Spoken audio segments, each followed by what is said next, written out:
Hello, everyone, and welcome back to Creation Myths. Today, I'm going to show you a conversation that I recently had with Rebecca from Bread of Life on her Examining Origins channel, where she does her more science-y stuff. So we set up this talk to talk about common ancestry and common design and nested hierarchies. And what I did here is I actually walked her through step by step the little kind of simulation that I did on this channel just a few weeks ago as I record this. So we're talking in June of 2025 here. For anyone joining us from the future, welcome. Thank you for being here. So when this video right now airs, it will have been about 2 weeks ago, I did this live demonstration of a simple test of the common ancestry versus common design hypotheses as an explanation for the existing pattern of biodiversity that we observe in terms of like genome similarity, that kind of thing. So I went through that step by step with Rebecca to kind of go through it because she wanted to dive into it in detail and ask me questions about it, and I was more than happy to do that.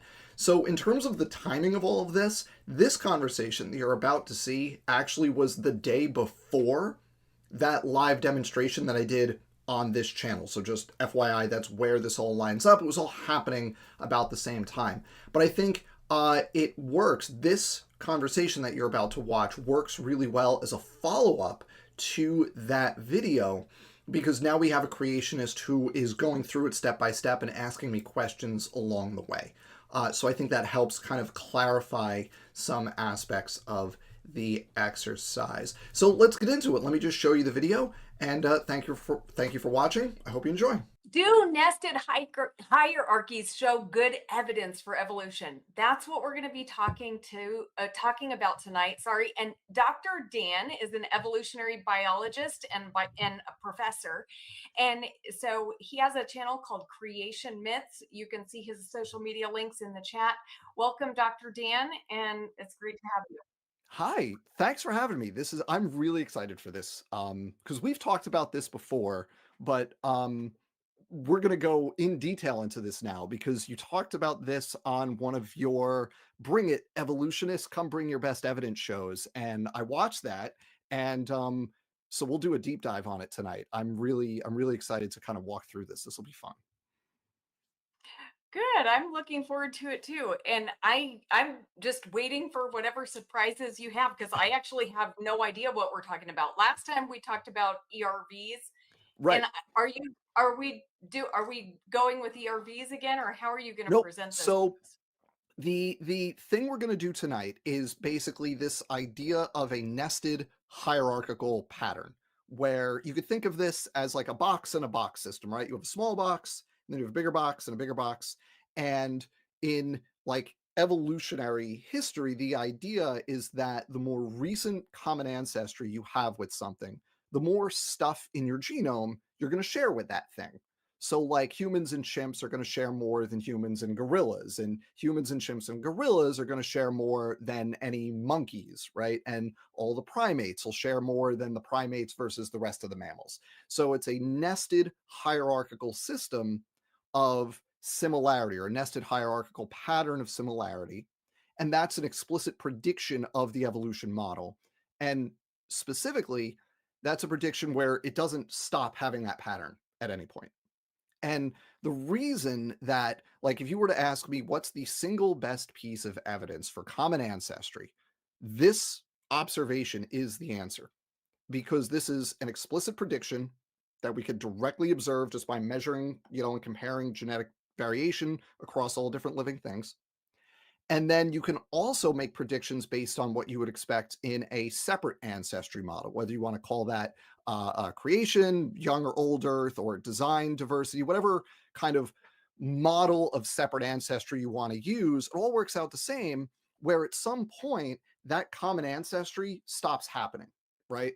Whether it's all the great apes or all the mammals or humans and chimps, gorillas, all separate, there's a stopping point in reality in these various models. And I know you're a young Earth create what do you call yourself? Because I want to make sure that I'm representing Yeah, you I'm accurately. a younger creationist all the way. Yeah. Yeah. So we've all seen, I'm sure if you're watching this show, folks, you've seen like the figures from like Answers in Genesis or something where instead of the tree of life, they have the forest of life, where it's a bunch of individual groups that have a common ancestor and then have diversified since that common ancestor. And that's going to be um either the created common ancestor or whatever got off the ark in the young earth model, whatever it is, right? It operates the same, independent of the timeline, but we'll talk about the young earth kind of version tonight, right? But for anyone watching, it operates the same. So what we're going to do, actually, let me backtrack one more step. So what you'll often hear from creationists is when me or somebody else says you have this nested hierarchical pattern of similarity. Well, okay, that is consistent with evolution. That's what we would expect from evolution.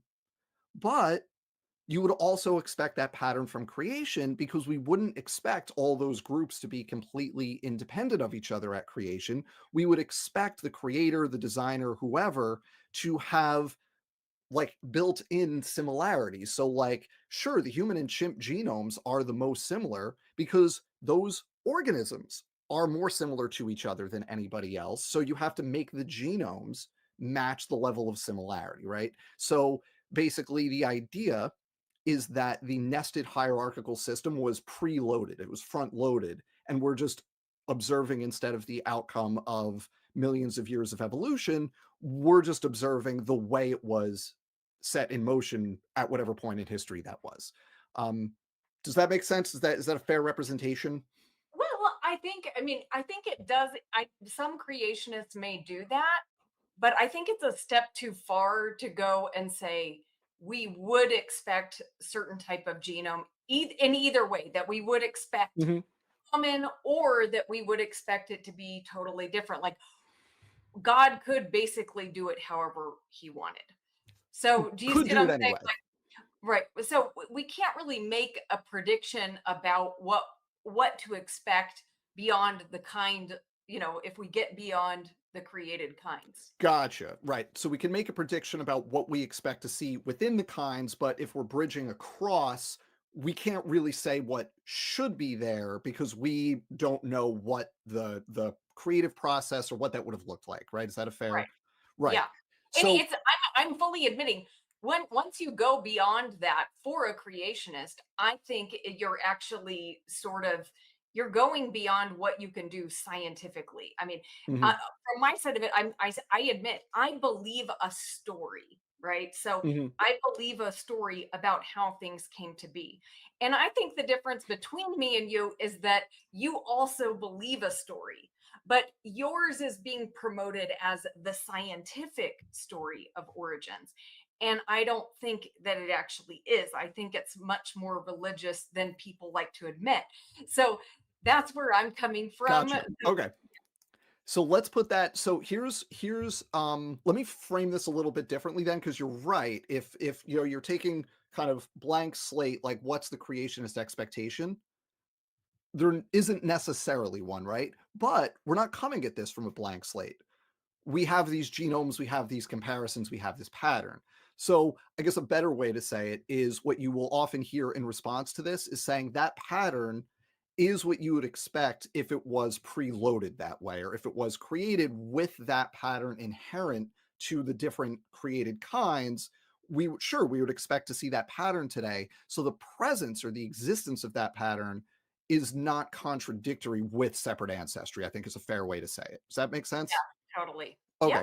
So what I want to show and what we're going to do, what hopefully the way this works, because again, um, we were talking off air, everybody, and we're going to do this little exercise that I came up with live, and it involves random sequence generation.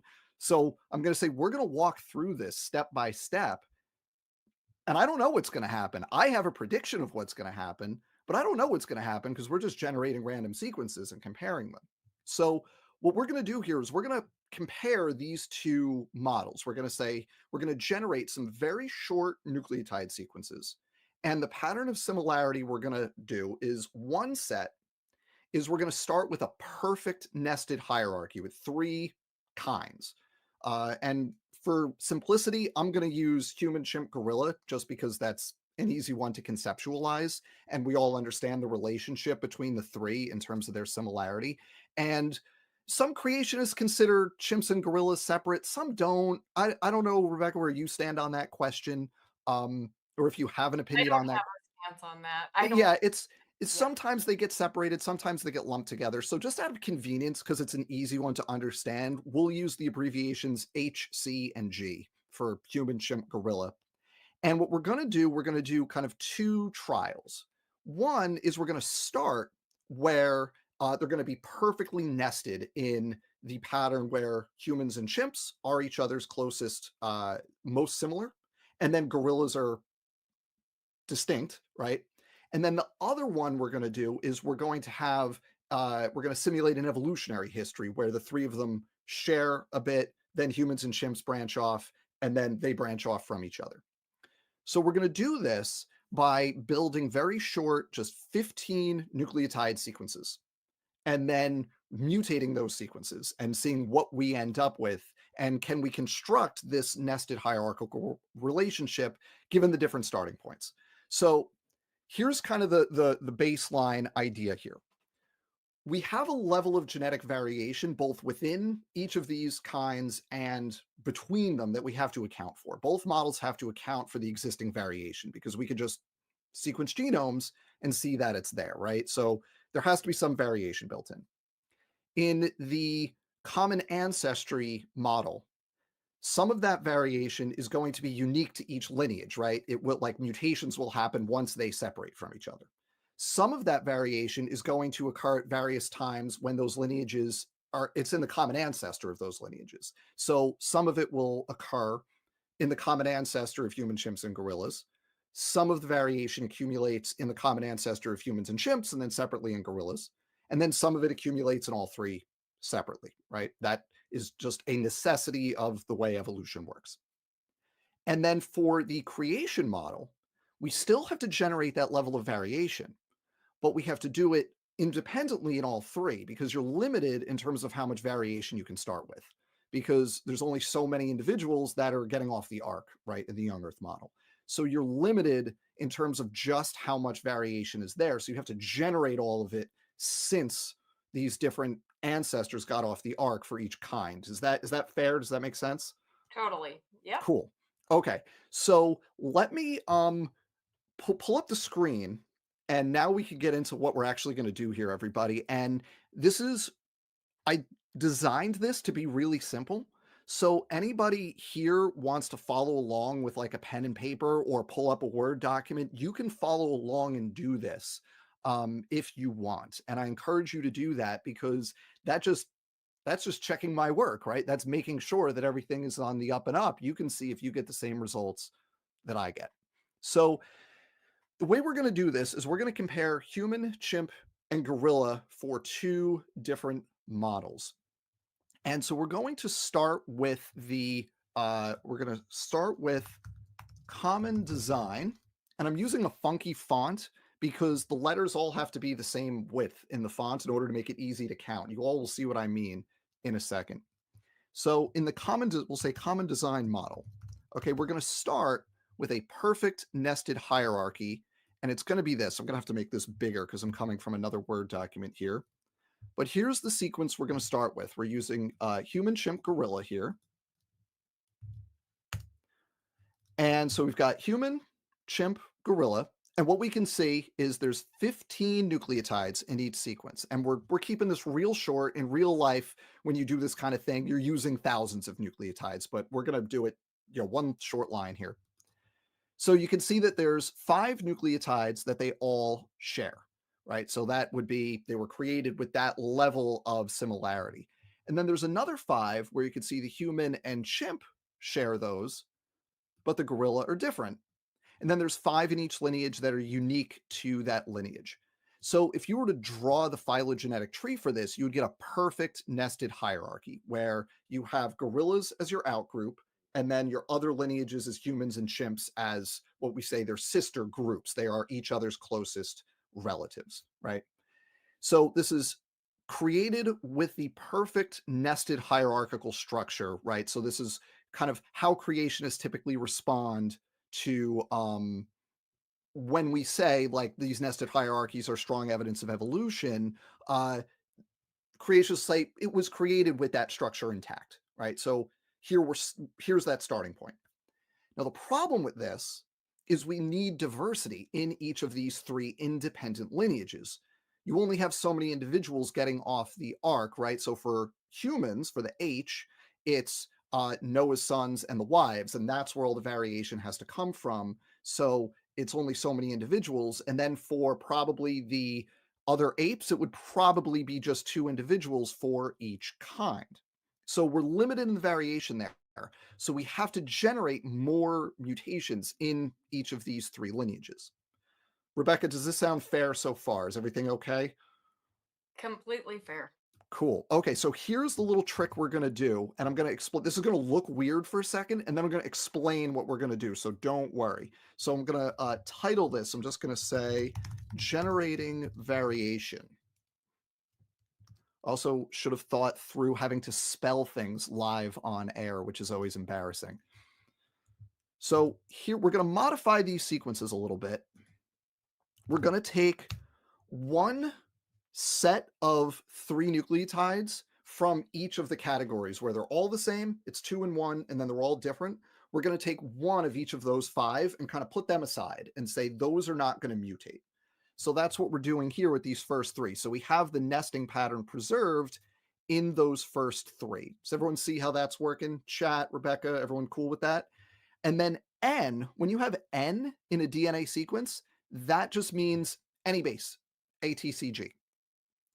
So that represents, we're going to mutate those bases because we have to generate the variation in each of those 3 lineages. We don't know what those bases are going to be yet, so we're just going to show them as wildcards right now. And then we get to go over here to our DNA sequence generator. We're going to randomly fill in those unknown bases. So first thing we're going to do is for gorillas, we're just going to fill in 12 bases randomly. So let's set this to 12. And we're going to set the GC content to 0.5. It's better to just not worry about that. That just means every nucleotide has an equal chance of being pulled. Some genomes are either GC biased or AT biased. Animals, it's not so much a big deal, but some bacteria could be as much as like 70% GC. We don't have to worry about it for what we're doing, so everybody can just ignore that. You leave that at 0.5, and it's fine for what we're doing. So let's generate our 12 random nucleotides here. That's what we got. And I am doing this live, everybody. I have not preset anything. I don't know how this is going to go when we end up tallying up the numbers. So we're going to see. So let's replace those with our sequence. Now we do that again. We're going to generate another set of 12 right here. And we'll put that right here for chimps. Again, this is simulating the post-flood diversification that must happen within each of these kinds. You have to accumulate the genetic variation that we observe today. And then one more set for the human lineage. Now, what we want to do here is tally these up. What we need to know is how many are the same across all 3, how many are the same for each pairwise comparison, and then how many are unique. So the way we're going to do that is we are going to, actually, I'll just write it out so that the font stays the same size. I'm fixed. So we're going to do HCG is how many nucleotides are the same in all 3. And everybody can count along with me. There's no sleight of hand going on here. I'm doing this live on screen so everybody can see everything we do, right? So you've got 1 nucleotide. That's the same for all of them. And I'm looking down the line, and we've got another one right there just by chance. Look at that. See, that one's the same for all of them. So we put 2 right there. We're going to say 2. That was easy. So now we want to know for humans and chimps, how many are the same? So we just want to look at the top 2 rows right here.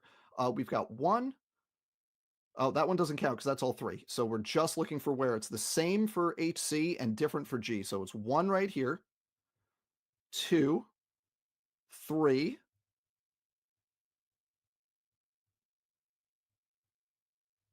4. So we've got 4 for HC for this one. Is everyone cool with that? Everyone see how we're doing this? We're just tallying up the number of the same between the pairs. So now we're gonna do CG. Let's do the chimp and gorilla. So now we're looking for the same in the bottom 2 rows here. So we've got 1. We just have 1 right there. That's the same in the bottom 2 and different in the top. Yep, it's just 1. And then the last thing we need to do is we need to get humans and gorillas. So that's the top row and the bottom row. And we need to compare those. So we're looking for places where the top and bottom row are the same, but the middle row is different. So let's see if we see any of those. We got 1 right there. And that's it. We have 1. Okay. And that means, so that's 2, 6, 7, 8, which means then there are, since there's 7 total, there's 15 total. That means there's 7 where they're uncorrelated with each other. They're different for all 3. Right. So that's the created with the hierarchy and then generate variation. This is what we get. This is the level of correlation between these genomes that we get. I want to pause here. Rebecca, chat, I want to see if anybody has any questions about what we just did. The thing that I'm wondering is, well, first of all, like, are you trying to simulate just mutation, like, or are you also trying to simulate recombination? Great question. So we are horrifically oversimplifying here. We are only Right. simulating mutation here. We're just simulating one nucleotide changes into a different nucleotide. We're not doing recombination. And the reason for that is that, again, another assumption, assuming nothing funky happens like a translocation or a duplication or anything, when you do recombination, the actual sequence stays the same. You're just swapping places within a diploid genome. So if you were to compare that to, like, if that happens in a human genome and then you compare it to the chimp genome, you can still do the pairwise base comparison. So it doesn't actually change your ability to do the comparison. So that's why we're ignoring recombination for our purposes, which is an oversimplification, absolutely, but it shouldn't change the outcome too much. And I guess the other concern that I'm having, because I actually have no idea where you're going with this. Like, I don't know, but I'm trying to figure out, why did you choose to only leave 3 and then make the rest of them mutate? Because that seems like we're arbitrarily picking a number of, out a small number to keep static. Right? Like, I'm trying to understand, where are Yeah, we getting the idea about the ratio we should choose? the reason for that is, so this is like deeper in the weeds, but the reason for that is that there is, in these genomes, there is a ton of within species variation that we have to account for. And so, like, for example, in humans, in the ABO blood group gene, so the gene that determines your blood type, right? And there's 3 main alleles, A, B, or O. But if you just look at the number of mutations in those different alleles, there's over 1,000 different variants of it. So you can have 6 people get off the ark and start having kids and recombining and everything, but that starts with a maximum of 12 distinct alleles, right? So in order to generate all that diversity in terms of just single nucleotide variations that exist, the vast majority of that diversity has to be due to mutations post flood. There just isn't enough variation pre-flood to generate that level of variation that we see. Now, some parts of the genome are going to have less variation than that. There are genes that have fewer alleles, fewer variants, right? But we need to account for the maximum amount of variation, because there are also regions of the genome that have way more variation than that in a similar sized region, because they're not genes, they're not experiencing selection against harmful mutations. So my feeling is that 3 out of 15, so that's, what is that, 20%? that's a reasonable amount to say, like, we're going to put that aside and not mess with it. But we do need to generate a substantial amount of variation in significant chunks of the genome. And that's the hard part, right? It's not hard if you only have to generate a little bit of variation. The challenge is to generate a lot of variation. So that's why I made that choice. But you're right to point out that that is a design choice that goes into this. And if you were to model a lower variation part of the genome, like if you were to model, for example, what's a gene that's really, really static? I don't know. I don't have a good example off the top of my head of a gene that's really like set in stone. But if you were to model that, then you would keep more of it stable because it's just more constrained in terms of its, ability to mutate and still function, right? So that's the answer, but that is a totally fair question. Okay, and it could be because, and that's what I just don't want it to be misleading for people who have not looked into this and you're choosing a specific thing. And obviously, you wouldn't choose this if it wasn't going to try to show some conclusion for, you know, evidence for evolution. I So, what all of the things you're saying about, oh, well, I'm choosing this based on a feeling, based on an assumption, that is problematic to well, try to show this as evidence for evolution. Wait, hold on. I have one it's more thing not to an say. assumption though. This is we can show the amount of variation we need to generate. So that's not an assumption. That's like we need to show how much, getting from point A to point B. Right, but you're doing the ratio based on a feeling. Because right now you said you didn't choose the number based on like a scientific ratio of how many changes there have to be. You said 1,000 allele differences for blood type, right? But we have 3 billion, right? Base or nucleotides in the human genome, right? Mhm. Or is it base Right. pairs? Okay. Right. So 1,000 is very small. And of course, there's other alleles for different things. Mhm. But I think even, I mean, how many genes are involved in making blood? Well, so that's the thing. Well, don't let's just stick with the pattern here because this works in both directions, right? By using kind of as my benchmark as the ABO blood group in humans as like an idea of okay, you start with 12 variants and you end up with 1,000, right? In however long this gene is, right? So you have a whole bunch of mutations that have to happen in this gene. There are other regions of the genome that are way more variable than that. And you're still constrained with those original 12 variants, but you are going to end up with a much greater proportion of mutations. There are other regions that are less constrained. So I'm picking a region that's like kind of in the middle as your base point. If you want to look at a hypervariable region, it becomes a much bigger problem to generate all of that diversity. And I'm underestimating the amount that would stay consistent, right? So it kind of works both ways. Okay, well, I'm just not sure that's true. And I do challenge that. But I mean, remember, with 8 people getting off the ark, right? We do have already starting. I mean, I'm not good at doing math, but I mean there's potential within each of those people, to pass on different variations. And there, Mhm. when you consider recombination, and then we're not So just considering mutation yes, here. There's a lot of potential with I recombination. I will tell you that is math I've actually done, and I don't recall the numbers off the top of my head, but we do know the rate of recombination. It's approximately one crossover per arm per meiosis. So, like the chromosomes that make like little X-like structures, each side of that X is called an arm. So basically, for each chromosome, you get for each diploid duplicated chromosome, you get 4 crossovers on average, one per arm of the X, right? So you can actually calculate per generation how many recombination events do you expect, how many alleles can you generate, and that process is probabilistic up and down the genome. So you can calculate that rate from flood to now, right? Basically, how many recombinations can you get in that amount of time, and then you have to figure out the fraction of those that are going to occur in a specific region of that chromosome. And I've done this math for the ABO blood group, which it's been a few years, but I think it makes up approximately 1/5000th of it, 1/5000th of its chromosome.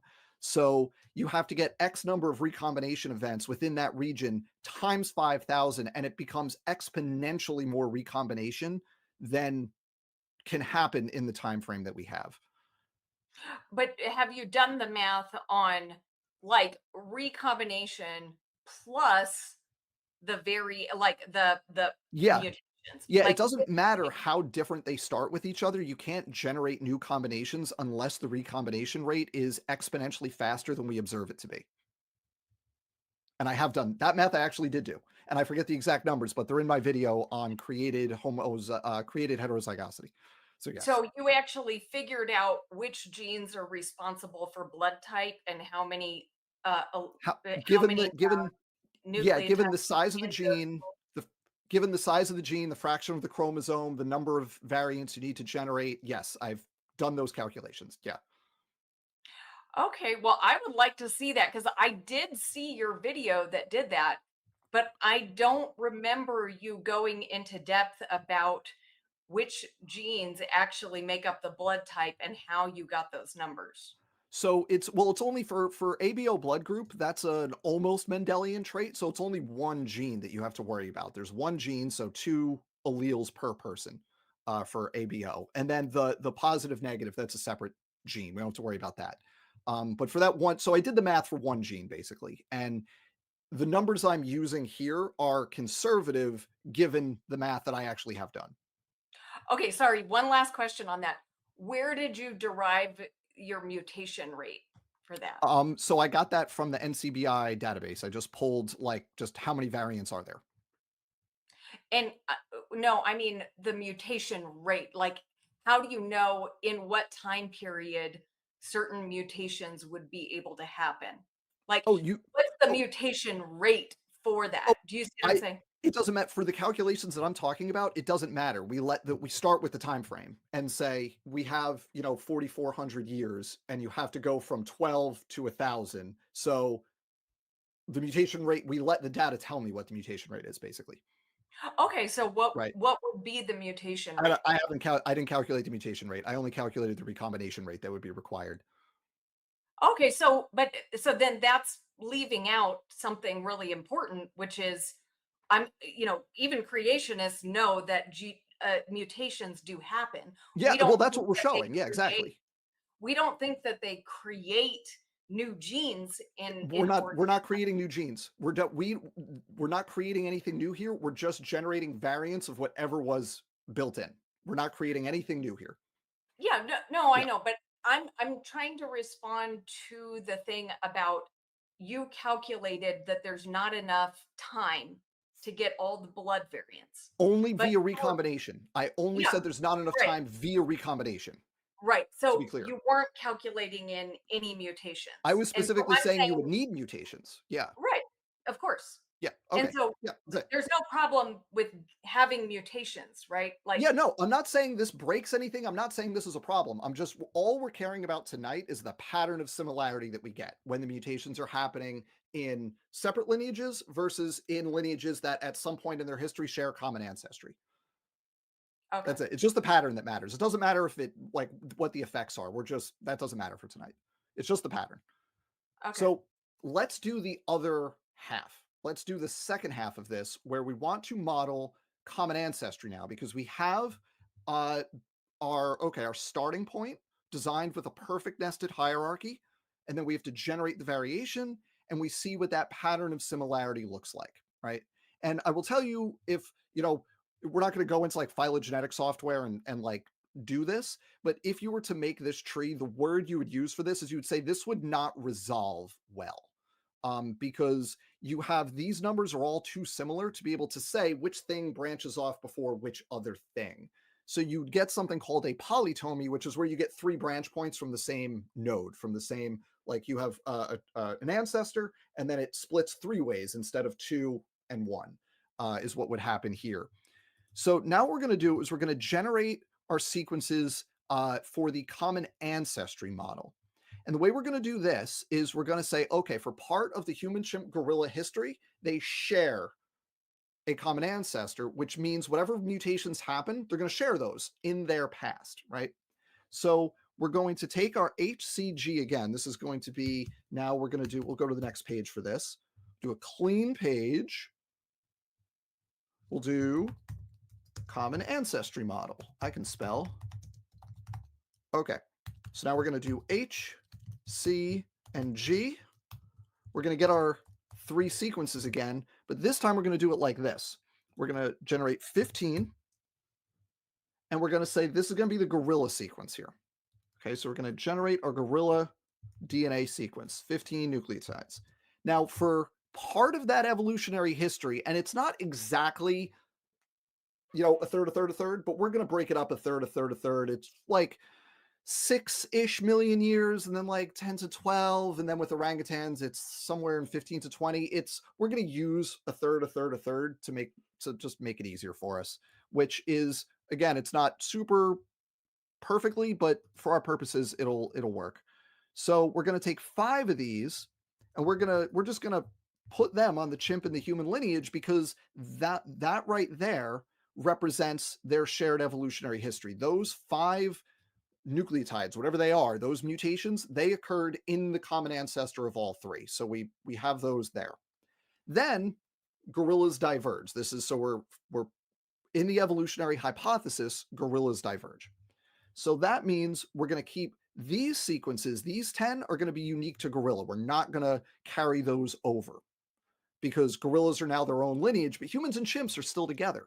So we're going to generate 10, and we're going to put these to finish out the chimp sequence right here. And then we're going to take 5 of those right there,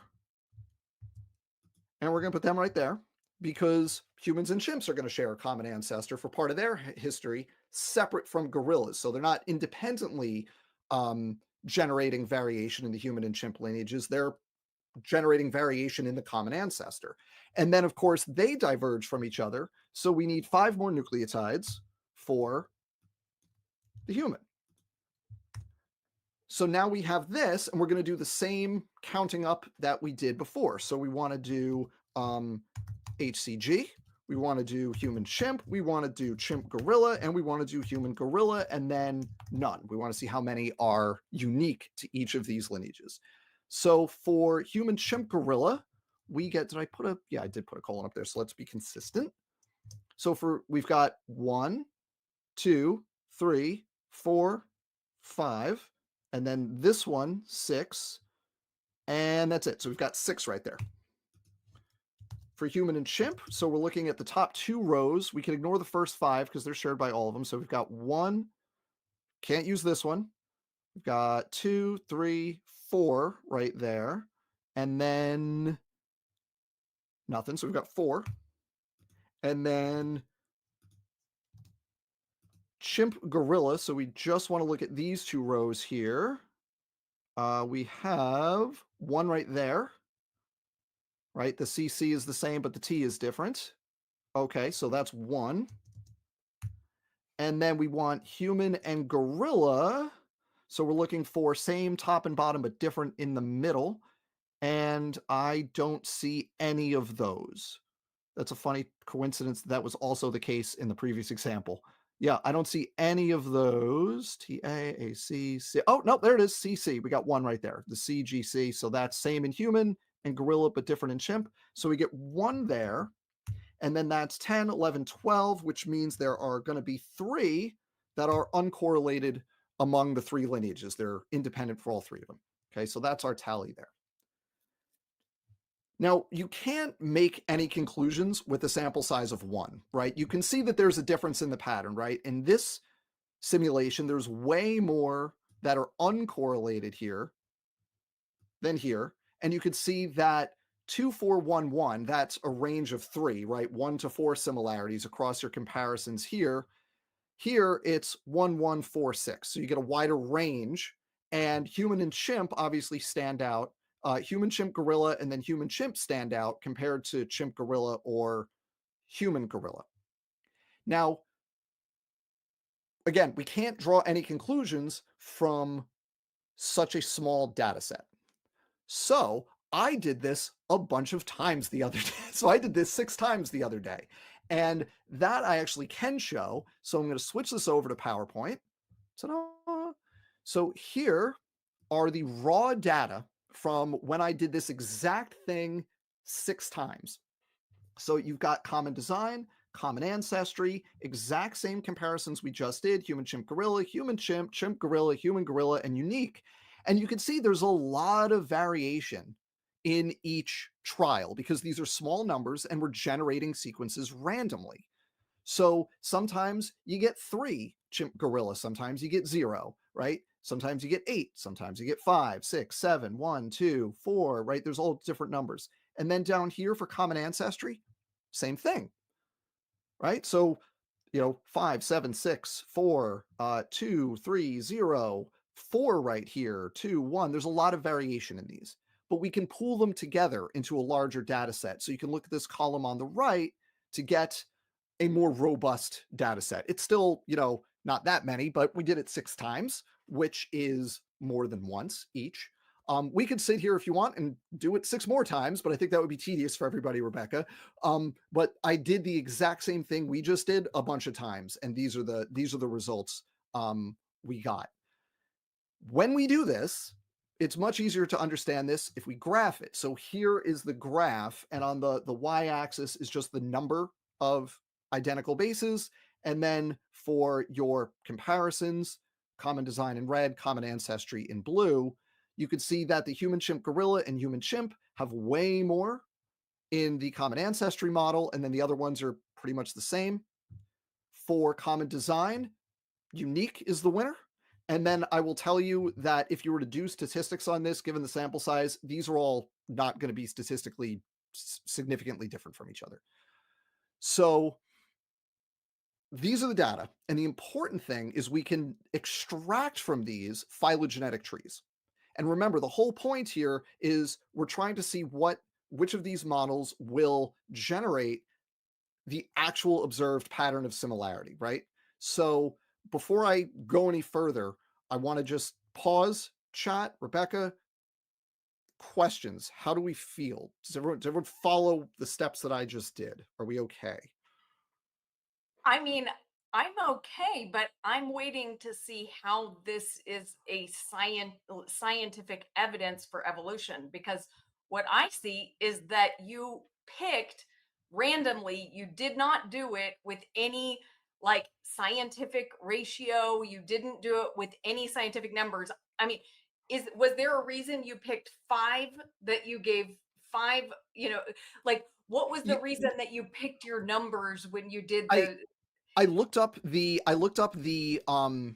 as like the consensus range for the divergence between orangutans and the rest of the great apes, and then gorillas, human chimp, and then humans and chimps. And I looked up those years in the kind of the evolutionary consensus, and it works out to approximately, since the divergence from orangutans, it's about approximately a third of that time would be the common ancestor of humans, chimps, and gorillas. About a third of that time would be gorillas separate and then humans, chimps together.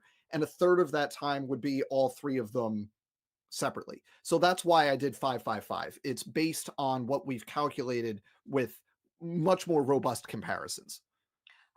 right, but your divergence is all based on your assumption of common ancestry, right? Because you actually don't know what the divergence is because you don't know the starting place. Well, If my model is true, we have no way to tell where we started. We don't know the divergence on that.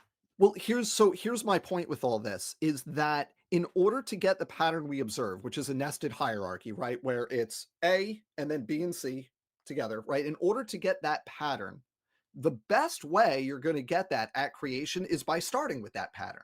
If you start with them randomly or you start with them all identical, then you're going to get just a mishmash of nothing, right? If you start with them identical and they all randomly mutate, then they're going to be completely uncorrelated, right?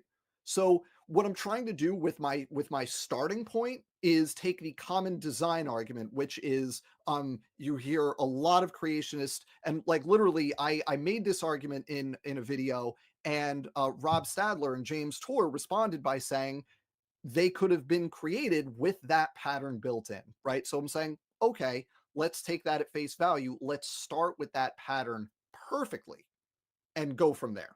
Right. So that's why I started it the way I did. Right, but okay, so you might be able to do that showing changes that have happened in like humans. Okay? Right. But when we're talking about separate ancestry for chimps and humans, right? You don't know how many they shared at the beginning. Hmm. So you don't know you might be able to cut, right? So You don't so know what let they me already shared. totally agree. So here let me finish this and then we can do a live simulation of what you're talking about. We can totally test that as well. Okay. Let's do it. So what I want to show with these data, where if you take the evolutionary model, because again, the point is we know what the observed pattern is in the present. We know what pattern that makes. So we want to know how can we get that pattern. And we know that the evolution model generates that pattern. And what I'm showing here in red is that the created with that pattern model doesn't work because the diversity you generate since the arc in the young earth model would disrupt that pattern. So we could actually extract phylogenetic trees from this.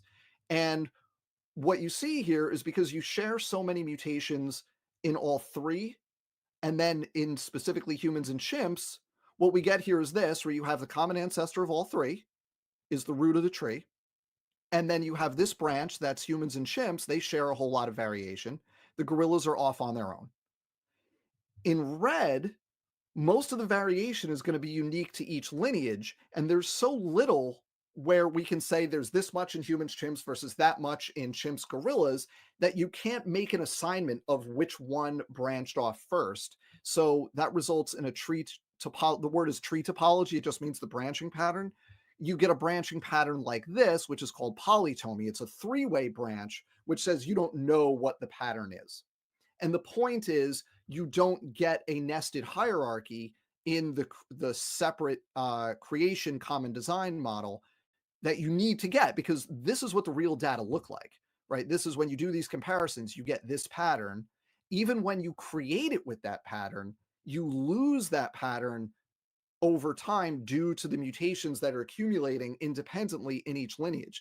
The reason you preserve that pattern here is because the mutations are not accumulating independently, they're accumulating in common ancestors. So you get that correlation over time, right? Now, if I understand your objection correctly, you're saying, okay, you pre-built in this simulation, you pre-built in a certain pattern of similarity and a certain pattern of difference inherent to that. What if there was greater similarity? Is that fair? Yes. So let's do that. We don't have to wonder. We could just do it live, right? So let's do one more trial. Here, we'll go to a new page and we're going to do, you want to make them created identical? Should we start them created identical and build up variation from there? You tell me the I don't think parameters. no, I don't think they were identical. But I'm not really sure that this is actually going to be like what I'm looking for and what I thought we were going to be talking about tonight is actual scientific data that could support evolution. Well, And this is it so far because what I'm seeing is that you're all of this is based on the assumption of common ancestry. Okay, so you actually can't say what we started with, what the starting conditions, and let's just say we know this is not a scientific starting point because it's going to be vastly more complex than doing it with 15 um, nucleotides. oh yeah, no, you're absolutely right. So I'll show you two things here. And I will totally cop to this not being a rigorous test, right? The point of this Okay, is a quick exercise that we can do live on screen in a YouTube show, right? I will totally cop to that. But okay. what I'm doing here is basically doing the kiddie pool version of real things that people have done, right? So like there are papers, and here's one of those papers. Uh Statistical evidence for common ancestry, application in primates. Like this is basically the real version of what we're doing. So if anybody, I'm going to copy and paste that title and I'm going to put it in the chat window on YouTube. Here you go. That's the name of Okay, the well, I paper. got a lot to say about this one. And look, Dr. Dan, I still want to be your friend after this. Okay. So I actually don't want to give you a hard time, but I do want to give evolution a hard time. And this is an embarrassment. Okay. Mm, The paper you're you showing right now is an Wait, you ambi have the paper. Awesome. This is a good yes. paper. All right, we'll talk about your objections to the paper in a minute, but I want to just say I'm happy to do this with whatever starting point you want for the created genomes and then whatever level of similarity you want, right? And whatever level of mutation. So I'm happy to rerun the simulation with different parameters, right? You keep the evolution one the same because that's how evolution works, and then you do the created one differently. Because the point here, the key thing is you're asking for scientific evidence, right? The key thing here is accurate predictions, right? If this happens, we need to find that, right? So we have the result, right? We have the predicted outcome because that's the reality, right? We could just make the genomic comparisons. We know what the actual comparisons look like. So the question is, which model gets us there? So we can predict, right? Start with whatever model, let it play out, and see, do you match the predicted outcome, the nested hierarchical pattern that actually exists, that's directly observed. So when you do this for the common ancestry model, you get the real deal, right? Your simulations match reality, right? Is what is the point. And you could do this for 15 nucleotides, you could do it for a billion I'm nucleotides. not following because I don't know how I would choose those nucleotides to begin with. You So, mean I mean, that like in your model, like how you would choose the nucleotides? Like when exactly. mutations Like, happen? what would I choose? What would I choose? You're asking me right now to run this simulation based on like no information about Gotcha. starting point. So I'm So not sure what I could put as the common ancestry model. so I mean, 2 the points. separate ancestry I model. gotcha. So 2 points to that. One is that when we do the simulations for real, right? And we're talking about mutations accumulating, one of the simplifying assumptions that I made to just do this simple simulation is that every mutation is equally likely. Now that's not true. Certain mutations are more likely than others, right? C is more likely to turn into T than T is into C, right? So there's certain things that are more likely than others, and you account for that in your model. And it's called a nucleotide substitution model. The other thing is that in terms of you're saying you don't know what the starting point is. So it sounds like your objection, if I'm going to scroll back up to here, it sounds like the objection is to, whoa, where'd everything go? Here we go. In the common design model, right? It sounds like your objection is this. And does that fairly represent what the start, like, is that representative of what the created condition would have been in terms of the level of similarity between those genomes? Is that a fair objection or a fair way to Yes. state it? Okay. So my what I'm trying to convey is that this starting point is maximally charitable to the creation position because we know what the target outcome is, right? We know what the actual pattern of similarity looks like. So we can't do better in the past than starting with that pattern, right? And basically saying you don't have to generate the pattern, you just have to keep the pattern.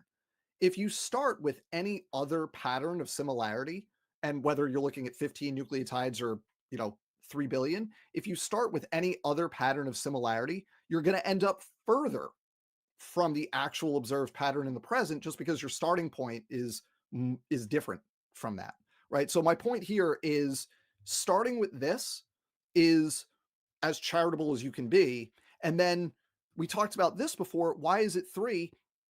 We can make it 5. We can make it 6, like whatever. Tell me what number you want. We have to account for enough variation, so you can't say keep 12 the same, right? Because then you're not accounting for enough variation post flood. But you can totally quibble with that. We could do it again with keeping 5 of them the same instead of 3. That's fine. Absolutely. Yeah. Okay. Well, I mean, I don't think that we need to do it again for me. If you want to do it Okay. again, you're welcome to. But I mean, No, I mean, I think that everyone has the tools. Everyone watching this has the tools to give this a try if you want. And I encourage you to try it. And you could use longer sequences. I mean, you could do 1,000. There's programs you can use where we're doing the point of doing it this way is you could do it and count it manually on screen, so it's really easy to see what's going on. But there are programs where you could do this with 1,000 nucleotides and have a computer do it for you, and tally it up and export the results and everything. And that's really easy to do. Um, so I encourage everybody play around with this stuff, and I'm confident that you do it, you're going to get the same results. And I encourage you to mess around with the starting conditions and see what the starting conditions would have to be, because my point here is there is no way to start with a nested hierarchical pattern like this and then generate the amount of diversity you need in the respective, the living examples of each of our respective kinds, and also preserve that pattern, right? That's the key thing. Whereas in the evolution model, you generate the pattern. We can document that very clearly, that you generate a pattern that matches what we directly observe. Okay. Well, you know, i- if you want to talk about, if you want to go, do you have more that you wanted to do with this? No, I think that was the thing. I think I'll just pull this up really fast just to show this again, because again, this is the reality, right? When you just do the comparisons, this is the pattern you get, and you don't have to interpret something like this as common ancestry. You're just comparing levels of similarity, right? You don't have to say that this root indicates a common ancestor. You're just looking at the levels of difference and similarity across those genomes. You can make it unrooted, so you don't have to build any evolutionary assumptions in there, but you're going to still get that nested pattern of similarity, independent of whether you interpret that as common ancestry. And in the creation model, you actually can't generate that same pattern, even if you start with that pattern, is my point. And perhaps, if I may maybe address one of your objections, maybe a better way to represent this would have been for these to be unrooted trees, indicating differences rather than here. So that would look something like this. So if we were to unroot the trees, we get rid of this, we get rid of this, we get rid of this, and we just say, we can get rid of this, and we just say, you have like this, and we're going to put this, and we'll do it like that, and we'll make an unrooted tree. Now, an unrooted phylogenetic tree, all you're showing with an unrooted tree is degree of difference. You're not showing any relationships. So what we would do here, so we would need one more. I deleted one too many branches because you need an internal branch right there. And then you would have your gorillas off that way, like that, right? So you get an unrooted tree like this, where humans and chimps are most similar to each other, and then gorillas are all the way out here. And that's the pattern of similarity independent of common ancestry. You don't have to read common ancestry into that. You could just say pattern of similarity. If you were to do the same thing with the red data, you don't get that tree where it's humans and chimps and then gorillas. You would get something more like this, where it's going to be just almost like a star or a triangle, right? Like this, where most of the variation is going to be independent in the three, and you can't actually make a useful comparison in terms of which two are more similar to each other compared to the third, right? And again, you could do this without saying anything about common ancestry. This is what the real data look like, and that's what we generated in blue here. This is what the creation model leads to, which is not consistent with our direct observations. So you could do this without an assumption of common ancestry. You're muted. You're muted. Sorry. That's what I'm looking for, is where are you getting that data that makes you say, okay, this is what we see, right? Oh, how am I translating from the graph to the tree?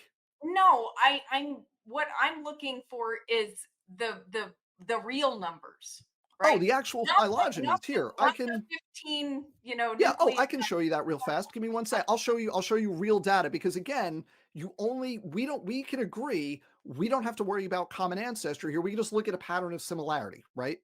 We can say no assumption of common ancestry. We're just looking at a pattern of Right, similarity. You're going to exactly. generate a pattern post arc. I'm going to generate a pattern through common ancestry. And we just want to Yes, see what those two patterns look like, right? That's all right. we're doing. So let's Yep. forget about the common ancestry and just generate the patterns. The timing of this is perfect, because I actually, in my class this morning, we did human evolution. So I just have to pull up my slides from earlier today. Give me one second here, and I can actually show you the phylogenetic tree. So here we go. Nope, that one. Oh, yeah, here we go. This is it. Okay. Here we go. This is the relevant slide for us right here. So let me make this nice and big for everybody. So here's the relevant data. Um, this is not just me futzing around, with the simulator. This is real genomic data comparisons. This is obviously a rooted phylogenetic tree, but we can ignore the root, right? We could just say this is unrooted. We don't care. We're just saying, look, you've got Homo, that's us, and then Pan, that's chimpanzees, and then gorilla is over here. And if you just treat this hang on, that little piece of it, just treat that in a vacuum, right? The pattern is the humans and chimps are more similar to each other than the gorillas are. So again, I'm drawing it, in PowerPoint, just kind of off the cuff, but it's representative of the actual pattern that we see when we make the comparisons. And you don't Right, have to read into that common ancestry. You could just look at the pattern of similarity, that where it's humans and chimps are closer to each other than right. gorillas are, right? And my point is, you can pick any starting point you want. You have to do two things in the creation model. One, you have to generate the same pattern because, again, it has to match reality. And two, you have to generate enough genetic diversity within each of those lineages, right? You have to account for the existing diversity, right? And my point here is that it is not possible to do those things and get the correct pattern based on what we directly observe, unless you start futzing with stuff like the creator or the designer is making certain mutations happen or they're accelerating the rate of recombination. Really? Because I mean, I read a paper that John Sanford and Baumgartner wrote, and they actually tested this. So they basically tested, I think it was chromosome 22, the Y chromosome, and mitochondrial DNA, Mhm. and they tested the variations in that, and that they found two models where it works very well with understanding like how we got the variations They from just Adam and Eve less than 10,000 years ago. So they have a created heterozygosity model, but they also have Right. this is a classic mutation substitution rate problem where they are assuming the rate of accumulation of mutations is equal to the rate at which they occur, which is not the case. And we can directly observe that. Okay, wait. The rate of mutations that what? At which they occur. So Yep. mutations occur in your genome, but Yep. then they don't persist in that lineage. Most of those mutations get lost over time, right? And in Okay. order for the young Earth math to work for like mitochondrial diversity, you need to treat that mutation rate, the rate at which mutations occur, as equal to the rate at which the mutations build up in the genome.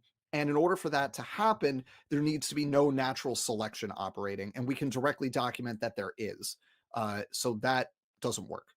Okay, well, first of all, you're assuming that most of the mutations got lost. And I assure you I am not. That is a direct observation but you're but okay, direct observation how? because we can use pedigree studies and we can look at, okay, we know that these 20 people share a great great grandparent, right? In 1865, right? You go back, whatever, right? However far back you want to go. There are a number of studies where we've done this exact thing where we say we know these group of people share an ancestor at this specific point in time. And we can look at the existing diversity and then calculate the rate at which those variations must accumulate. We can also directly observe the rate within a single generation, the rate at which those mutations occur. Those two numbers are not the same. The rate of accumulation is much lower than the rate of occurrence. So you can't take what Sanford and Baumgartner and Jeanson does this, and every creationist does this basically that does this kind of math, is they take a single generation pedigree and they extrapolate that rate backwards, but they ignore the fact that the mutations are weeded out over time. And we can directly document that using multi-generational pedigrees. One of my favorite examples is the island of Tristan da Cunha in the Atlantic Ocean, which was uninhabited until like 1815 or 1820. And so we can look at the descendants, and it was like 20 people settled the island. And we can look at the descendants and say, okay, how much variation could there have been in the settlers versus how much is there now? There's your rate of accumulation, right? We can just directly do that math. And when you do that, you get a rate that gets you your mitochondrial most recent common ancestor at the earliest is 60,000 years ago, not 6,000 years ago. Wait a minute. This sounds like it's contradicting something else that I have read. Okay, so I mean, and like we might be just I don't know. Like I'm not sure where those how those numbers were calculated, but like I've actually heard that there is less diversity than we would expect, right, under the evolutionary timeline. And that there's very little diversity, so much so that they say humanity had to have gone through a tight bottleneck, and No, not only that's humanity, but animals as well. So, so now we're talking about the mitochondrial barcoding paper. Yeah, so two things. One, that idea of a bottleneck was circulating, but it's kind of gone out of favor as we've collected more data. So that was before we had as complete genomes as we do now. It was true that we were looking at, thank you, we're talking in these teeny little boxes, and now we're good. It's true that this was like probably 15, 20, 25 years ago was when this kind of idea was circulating. And we've since sequenced a lot more genomes, and we go, huh, yeah, no, it doesn't look like we went through a bottleneck, because you see in other parts of the genome more diversity than that bottleneck would permit. So that the bottleneck idea that would have been about 70,000 years ago is generally where it lands. That's not really a thing. They tried to correlate it with the Mount Toba eruption, and there's some evidence of like local bottlenecks in that area, but not global like was originally proposed.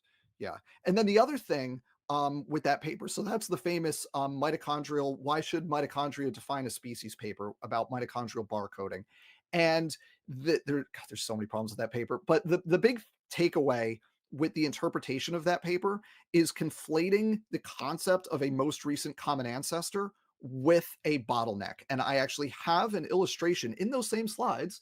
If I could just scroll a little bit, I will show you. Right. Oh, maybe it's in a different one. Actually, no, this one will work fine. Right here. Right. So if we look at, is this gonna, here, hang on. Give me a second. We'll just set up show so I can make this nice and big. We'll browse this full screen. No, we'll do it in a window. And we'll say, okay, and we'll make this nice and big. There we go. So what we're looking at here is each dot here represents an individual, and each row represents a generation. So this is the present down at the bottom. This is the past up here. And if you just look at these green arrows right here, this is doing what's called coalescence analysis. You're calculating backwards to the most recent common ancestor of all these living sequences. And that famous mitochondrial DNA bottleneck paper makes two incorrect, I don't want to say assumptions, but they draw two incorrect conclusions. One is that a most recent common ancestor must be a population bottleneck, which is not the case. A most recent common ancestor is going to be the product of a lot of things, effective population size and the kind of geographic distribution of the population, the mutation and substitution rates. There's going to be a lot of stuff that contributes to where that most recent common ancestor exists in time. It could be a bottleneck, but it doesn't have to be a bottleneck. And you can see in this example, the population stays pretty consistent generation over generation, but you get your most recent common ancestor. It's not a bottleneck. The other thing that the authors of that paper do is they conflate the concept of a most recent common ancestor with the origin of a species. And they say, oh, most species are approximately this same age because they share this most recent common ancestor in approximately the same time frame, right? That's wrong, because that most recent common ancestor is not the first member of this species, right? You can see this population, it continues to wind backwards in time, right? And, these individuals existed before that most recent common ancestor. So there's just like conceptual problems. There's problems with like the math that they do as well, but there's conceptual problems with the conclusions that the authors in that paper draw. And there's one more thing specifically with creationists is they point to this and say, oh, all these animals have this bottleneck that happened at the same time. That's the arc, that's the flood bottleneck. But the paper has a span of like 100,000 years for these animals. They're not all happening at the same time 6,000 years ago. They're happening 50, 80, 100,000 years ago. So you can't take that paper and go, aha, the flood, because inherent to the methodology of determining incorrectly that there's a bottleneck, but inherent to that methodology is also the time frame of it, which is way outside the young Earth time frame. Well, I thought the main point of it was that, like, right, if we look at mitochondrial DNA, we're seeing everything we're seeing is mutation. This is not recombination. So Right. everything that's there is a mutation. And so, there is a point like where we would expect, right? Like where they converge, Yeah, right? and And so, we've calculated that. Yeah, absolutely. Uh-huh. And okay. it's actually Rob Carter has done a lot. Dr. Rob Carter from Creation Ministries International actually wrote a paper on this exact thing, basically calculating what you would call it's not strictly a consensus sequence, but it's like, what would that coalescent sequence kind of look like? And then he turns around and says, this is the sequence of Eve's mitochondrial DNA, which is, again, because of this, it's not a proper interpretation, but that's so like there are young earth creationists who've actually done legit work on this that I've cited in my videos on this. Um, but it's given the observed rate of mutation accumulation, which again is what's the word I'm looking for? Calibrated based on known events, right? And not events that are like 10,000, 100,000 years ago, but events that we would agree on, right? Like one of the pins you can stick in the timeline is when the island of Vanuatu was settled. We know where it was settled from, and we know when it was settled. Another one is the Canary Islands, Madagascar, Iceland. Like these are things that have happened. Tristan da Cunha in the Atlantic, right? These are things that have happened in recorded history.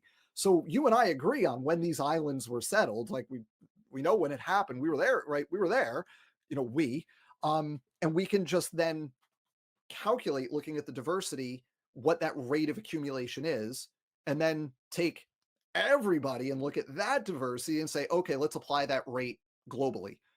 What do we get? Right. But what I noticed is the papers that I read on this, they're usually doing one of two things. They're calculating based on the recent events that we know about, like you said, and they're actually taking the, you know, um, mitochondrial DNA and looking at the history of the Mhm. what we see today. Okay. And then and those are the ones that are basically making a recent ancestry. But where we start getting into the long ages is when we add in the assumptions of, you know, out of Africa, or, we add in some type, or I one book I have has the assumption is that, this divergence, they use divergence of chimps and humans, Yeah. which changes all the time by millions of years anyway. But so they're using that to calibrate their mutation clock.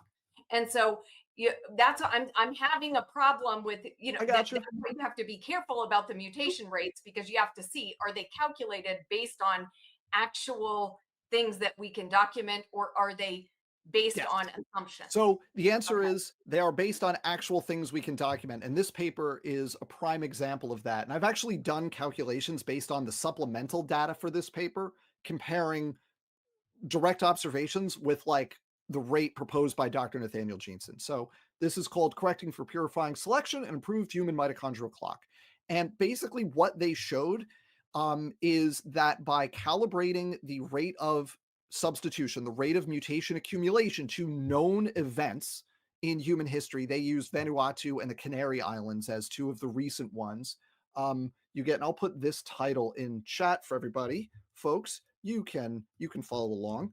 Um, the key thing here with this is you can calculate these rates with no assumption of human chimp common ancestry and with no assumption of any time frame outside of the last 4,000 years. So you can make these calculations based strictly on observations within the young Earth post-flood timeline. And the examples Cool. in this paper are Canary Islands and Vanuatu. But you can also do this with there's a pedigree experiment with an Icelandic family going back to the 1800s. There's another one, I want to say it was in Japan going back to the early 1900s. There's Tristan da Cunha that I mentioned earlier that was settled in 1815 or whatever. And like, obviously, we know what date Tristan da Cunha was settled on. We don't have to, worry about that. And then my absolute favorite example of this is I'm going to get it. I'm going to get it wrong because I always forget which king it was. But chat, help me out if you remember. It was Richard something. Richard II mitochondrial DNA. There was basically, oh, it was Richard III. It was King Richard III of England. Basically, we have two living descendants of Richard III through basically his mom. You've got two living descendants through the matrilineal line. So we have from whenever Richard III lived, I don't remember his years. Richard the third, what was his? He died in 1485. So we're going from the 1400s to present day. So we're spanning about, 500, 600 years, give or take here. And they go through and you find two living relatives and you sequence their mitochondrial DNA. And the whole point of this was we have this tomb with this skeleton that we think is Richard III, but we're not sure. We know who his grandmother was or who his mother was, and we have the perfect lineage of the descendants. We have two living descendants. We can check their mitochondrial DNA and see if it matches. This is a beautiful test of the evolution rate versus the young Earth rate. Because in the evolution rate, we should be able to make that comparison, right? There should be either 0 or 1 differences given the observed substitution rate. And in the creation model, there should be way more substitutions accumulating in that time frame because you need a faster rate to generate the variation post flood, right? Does that make sense? So Yes. when they actually sequenced all the DNA and they got in one of the people was identical and the other one had one mutation, exactly what you would predict if the evolutionary model was correct. And that's so now we're going back 600 years with that slow, you can call it, rate, right? And that's a direct observation. So we've got a lot of examples where we don't have to worry about extrapolating. Oh, I say it was, you could say the settlement of Europe, the settlement of Japan, right? We can document in history when that happened, but we don't agree on when that happened, right? But all these examples I just gave you, we agree on when that happened. We agree on when Richard III died. We agree on when Tristan da Cunha was settled. So we don't have to extrapolate. We can just use stuff that we agree on. Okay, cool. And I will say, I like that you presented this. I like that you said all of that. And I won't remember it all right now, but since it's on a recording, I'm going to go back and I will read that paper and I will read everything that you mentioned and I'll see if this is what you're saying it is. So thank you for sharing. I promise you it is. I am giving it to you Okay. straight. Okay, cool. Well, okay. So did you have more that you wanted to share? No, I think that did it. I wanted to go through that little simulation with you and just show you kind of how it works out when you do it graphically, and that's it. Just compare the two models and the predictions and talk about the starting points and what has to happen. Yeah, that was it. I covered what I wanted to cover. If you feel complete, I think that was super fun. Yeah, I do. But what I was hoping you were going to do when you said we were going to do a simulation, I want to learn how to use the little genetic things that they have online because I tried to go and compare some genomes and like there were several different sites that have it available where you can actually compare. And but they are, let's just say, not user friendly for someone who hasn't done it before. Yeah, Okay, so yeah. I was like, oh my gosh, if you ever want to come on and show me how to use that, if you use that, I would love to learn.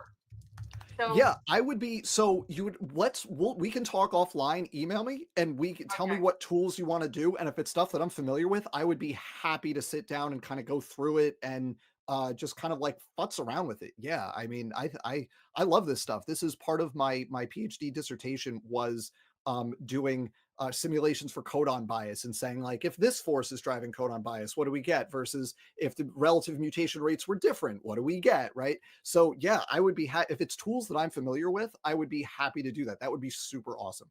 Yeah. Well, you can show me tools that you're familiar with because I would love to learn them. So it doesn't have to be one that I was trying. But yeah, because I have to say I was a little bit disappointed with the simulation because, like I said, I didn't feel like we had like a scientific starting point.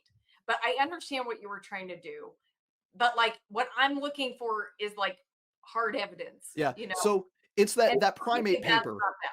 The Yeah. primate paper did the real version of what I did, but they did it for real. And there's a couple other papers that have done the same thing. That's just one that I happen to have ready to go. And so did you, which is great. Well, yeah, because you know, I either I saw you talking about this, maybe I saw you talking about this on something. So I've like, cited it in various places. Yeah. I have like a you know like a bunch of papers around me, but this one I love it. I read it and I was really disappointed with this. I was actually like, wow, this All right. So everything they're doing is based on common like it assumes common ancestry.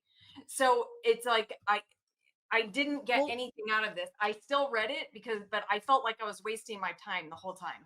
so the objection that I'm familiar with this paper is similar to what you said before with the starting point for the separate ancestry model. Right. The point of the simulation is right when we say assume in science, it doesn't mean the same thing as in just common conversation, right? When you assume something in science, right, you'll often read in the methods of a paper, it'll say, we assumed blah blah blah blah blah blah blah.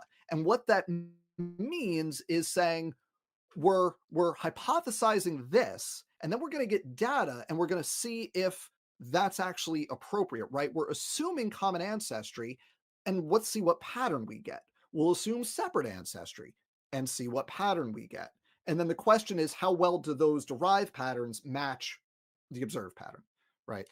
Right, but it assumed separate ancestry by natural processes. What I mean is it assumed that like there was an understanding of like what separate ancestry would start with.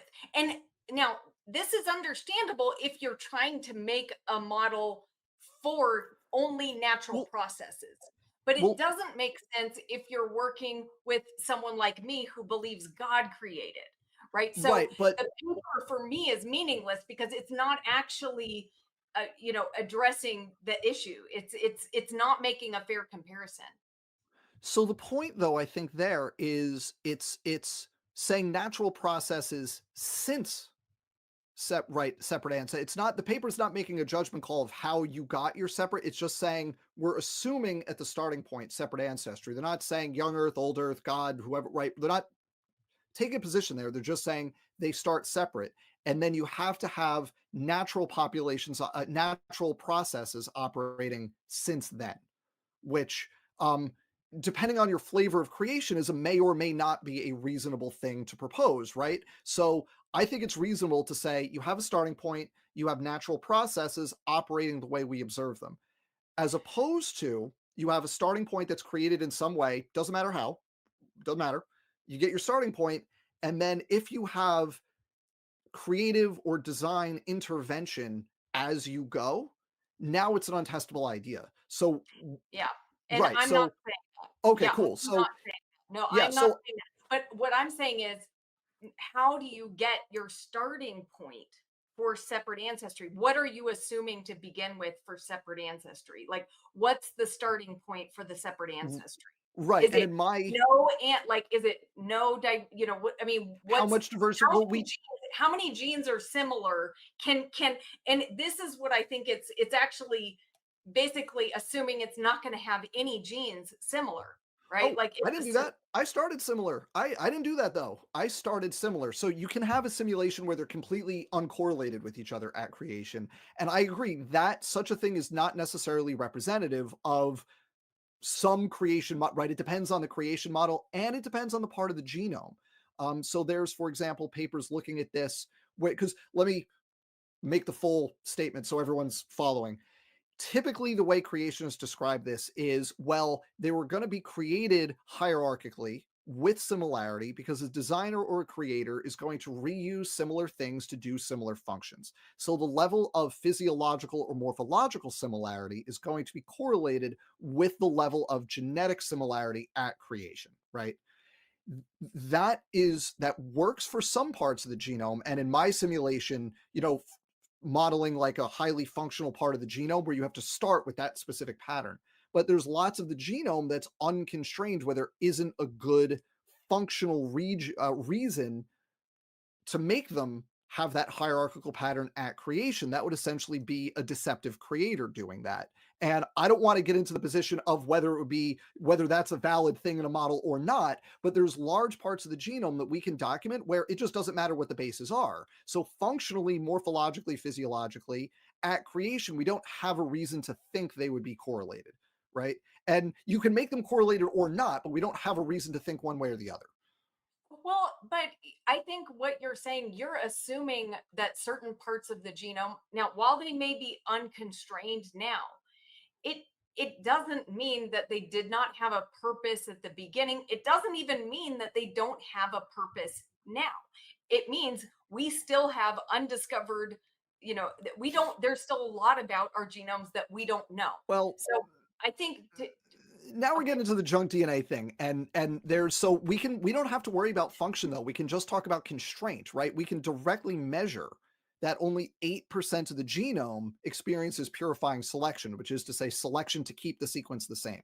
The other 92% can just mutate and the base doesn't really matter. There's no purifying selection there, right? So we don't have to worry about I mean, you ask me, genomes like 10, maybe 12% functional. Maybe you could stretch that to 15. I'm sure you would say it's a lot higher than that. But for the purposes of a simulation like this, that doesn't matter because we can directly measure the amount that is able to mutate freely and the amount that isn't, right? So we can use that to inform the model.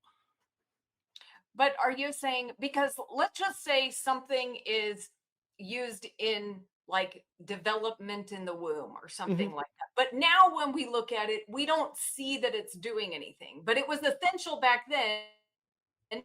But now if it something happens to it, it's not going to or there's a Well, you would backup still system, because I think we're seeing a lot of backup systems. Mhm. Well, you would have to have sequence similarity though, and you could only make like you could see regions of the genome where if it was a backup system, it would have to be similar in terms of its sequence though, right? To do the same job. So we can directly measure that, right? That's something we don't have to like wonder what that is. We can directly compare regions of the genome and say, oh, these two regions have the same sequence, they probably do a similar thing. And if one of them mutates, then the other one probably does that job anyway, right? We don't have to wonder what the frequency of that is. We can just see that in the genome, right? So we don't have to, you know, yeah. Yeah, and I mean, I probably don't know enough to be able to have a good conversation about that. And we've already been going for a long time. But if it's okay, I just want to ask one and kind of, I want to figure out like what do you do with this when you're talking about common ancestry? Because, I've been told over and over again that we have these nice, neat, nested hierarchies. But then whenever something contradicts that, Yes. we just make up a word to make it okay. Well, So evolution just makes up a word, and the we don't word make I'm up a talking word. about right now We can is observe the convergent process. evolution. Convergent evolution.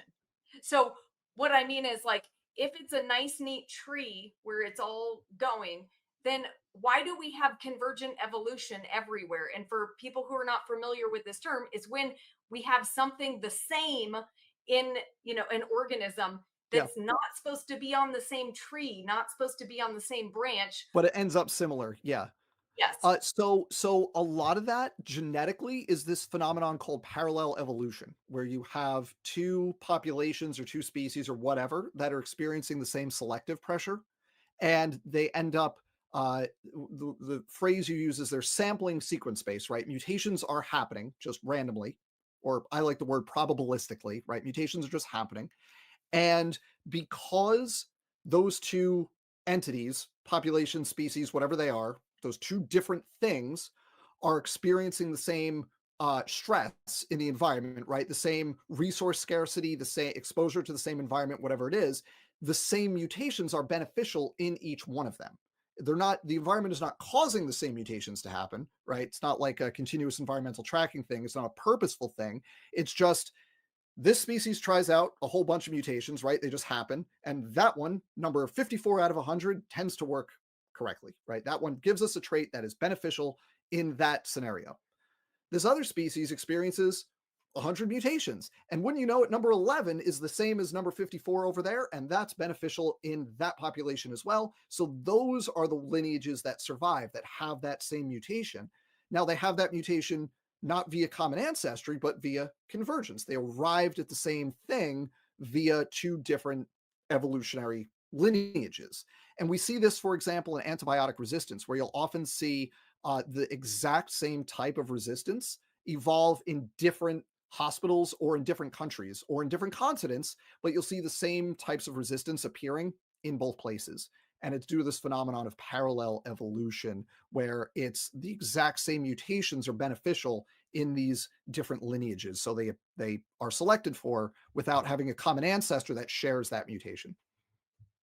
And that's one example that explains that. There's other mechanisms, but that's one.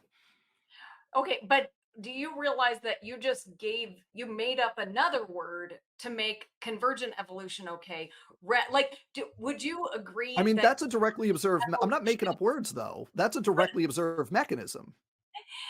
well, I mean, Like there's a you difference, can't do better than seeing it happen, right? And we can directly observe this happen. but there's a difference between a virus having a resistance, because we know that viruses and bacteria, they actually have built-in abilities to do these things. So this isn't the Mm, same as like building genes that are thousands and okay. millions I of mean, nucleotides to build new organs and systems. we can keep, hang on a second, because we can keep going. I'm telling you, I am happy to talk about this all night. I swear. This is my, I'm literally, I do this. This is my thing. Give me 1 second, is I'll show you one more example. Then we're getting far afield from the topic we were originally I talking know about, but we I'll can. give you No, well, the reason I wanted convergent evolution is because I think that breaks the nested hierarchies. Like it convergent so evolution, when you say, okay, well, this appeared here, this appeared here, this appeared here, and it's the same thing, but it's on the wrong branch, that means it's not a tree, right? But So it we have, does, okay, because genes have independent histories from each other, because genomes, you have recombination, you have horizontal gene transfer. So if you want to just pull up the slide I just put up real fast, you can see this is another example of this. This is a phenomenon called deep homology, where you have a pre-existing set of genes, and then in the descendant organisms, that they evolved to do the same thing, even though the common ancestor didn't do that thing. So you can see these two networks of genes regulate leg development in insects on the left and mammals on the right. And it's the same gene network. Now, this gets back to what we were talking about before, because a creationist would look at this and go, oh, common design. The design, you have to grow a leg, the designer reuse the parts, right? Great. Now we can sequence these and we can build nested hierarchies, and that pattern is incompatible with separate ancestry, because you have to generate the diversity as well as the function. Um, Another example of this, so we've got deep homology here, and then another phenomenon that we can directly document that I don't think is in this one, but if you'll give me just a second to pull up the next day of class, it's oh, hang we're on. getting free college, guys. I This mean, is, this I is should just do these slides on my channel, and then nobody will ever come to class again. So you have a phenomenon called horizontal gene transfer, and I think it's in here yes, but where, oh, it horizontal might, gene transfer is moving genes around. And if yeah, and that evolution is true, explains we need to why. get And the genes reason, moving well, hang on, the genes. reason I bring that up is because you brought up having discrepancies in your phylogenies. Right. Horizontal gene transfer explains why that happens. Like, and you could calculate the frequency of that. I'm trying to figure out in which. Oh, you know what? It was probably all the way up here. Hang on. I know which slideshow it was in. Hang on. It was in the phylogenetics day of class. Here, I'll show you what we mean by this. So you can get different trees um, via HGT, because that is a challenge. I have a figure somewhere in these slides. I swear, everybody. I just have to find the figure. And there it is. Boom. Here we go. So this figure, and we can make this a little bit bigger for us. Whoop, let's blow that up. So in this figure, this is showing the effects of horizontal gene transfer, where this is the we'll say ecological phylogeny. We know what the population structure is. This is what it is, right? Let's say it's like islands and you're, diverging on the island. So we know that this is what happened. Now, gene A experienced no horizontal gene transfer. It follows the same pattern. Gene B down here experienced horizontal gene transfer from lineage 2 to lineage 3. So the most recent common ancestor for gene B right now, instead of being up here, that most recent common ancestor is now right here. So you get a different phylogeny for gene B compared to gene A when there's horizontal gene transfer. So yeah, that means these two phylogenetic trees don't match. And if you do the math, you're going to get conflicting results. The thing that we do to solve this is we just sample more genes, right? You just sample all of the genes. You can't, as a friend is fond of saying, you can't do a more complete comparison than the whole genome. So you just do as many comparisons as you can, and you work out what the consensus relationships are. And this is not a process that is like made up to solve a problem. This is something that we directly observe happening. You could observe this happening right now in between green algae and animals that eat green algae. You could observe like horizontal gene transfer is happening.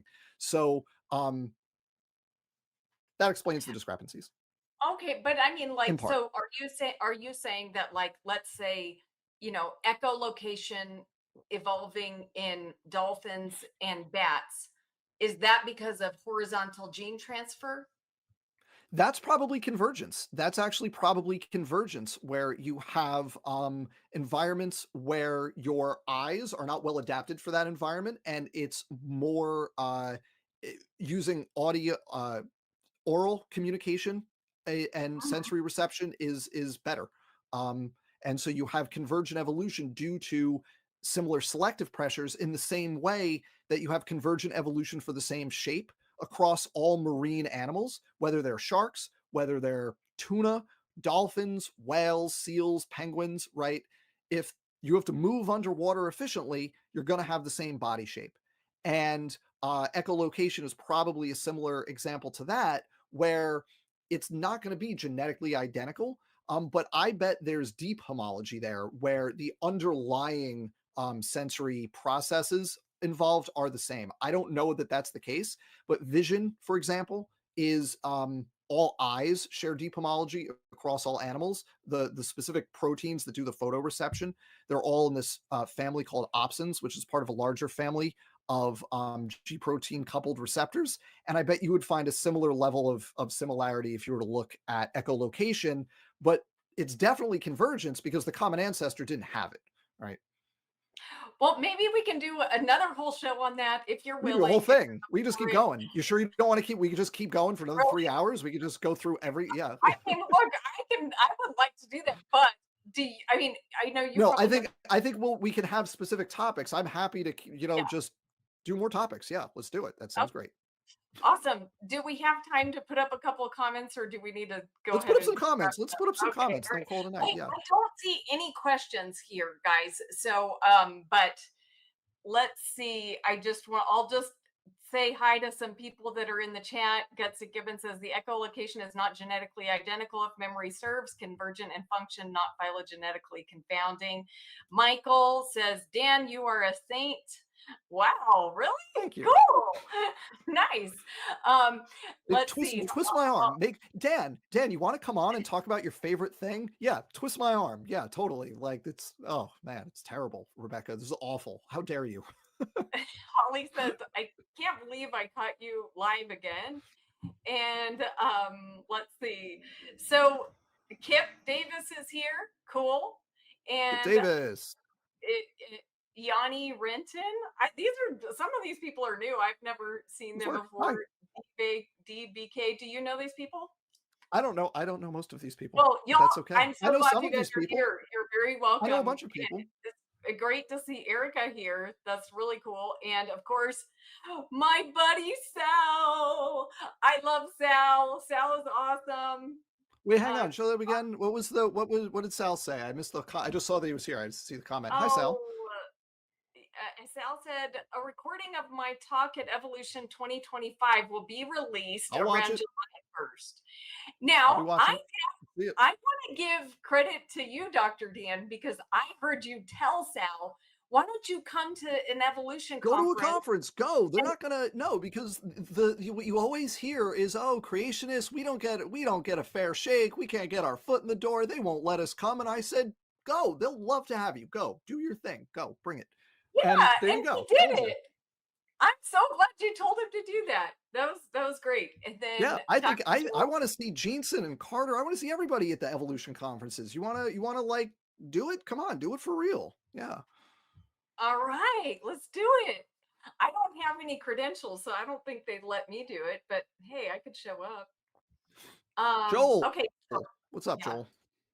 I know Yeah, and Joel. Yeah, anyway, I may not have hit everybody, but thank you guys all for being here. It's been really fun. I loved this talk. And so Dr. Dan isn't as snarky as most of his peers. That's a plus. Yeah, I will say you put up with a lot of pushback tonight, and no. I appreciate that.